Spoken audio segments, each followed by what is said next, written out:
5:35 po na umaga. Bali ngayon ay August 16, 2023, araw po ng Merkulis. 5:35 po na umaga. Yung lingkod ay dito po sa magtanim po tayo. Ito po yung bunga ng aking itinanim po. Itinanim po yung ibang lingkod na ampalaya. No? So kukunin ko po ito para magiging binhi.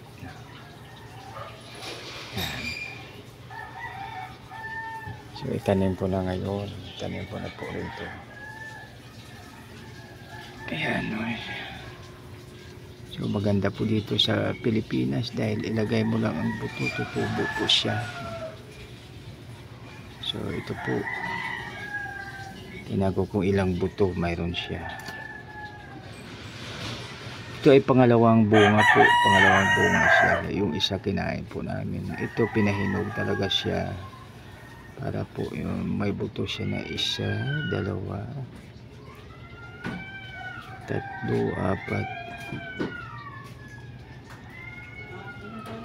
Apat lang po. So ito pag inano mo siya, ito yung buto.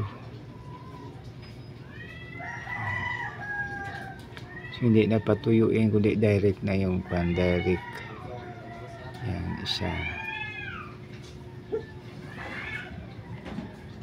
Tapos ito pangalawang buto. Dito lang siya. Kasi may sarili na siyang kuan. Yan, yung parang tubig. Yan, tapos ito yan. Mali apat. So pagapangin na lang po yan pataas. Apat lang po.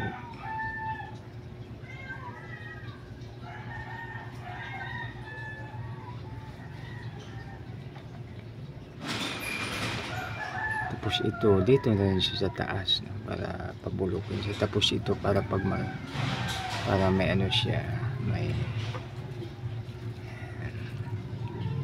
para kung magdilig hindi matamaan yung ano.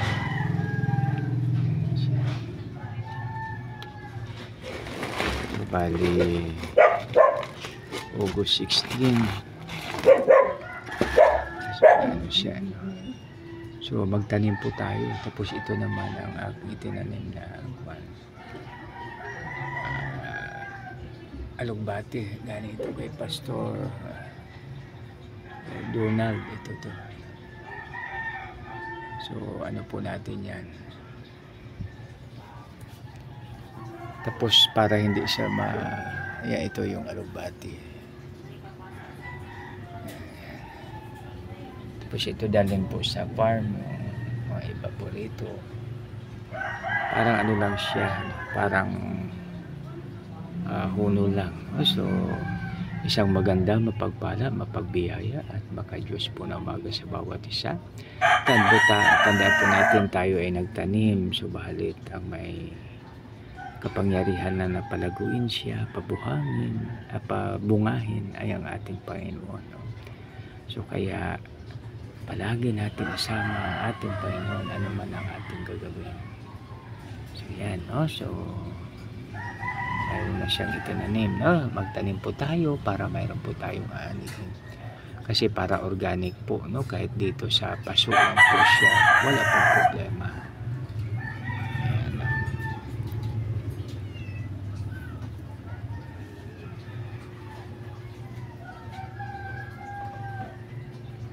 Tapos pabayaan na lang natin, dilig-diligan sa umaga.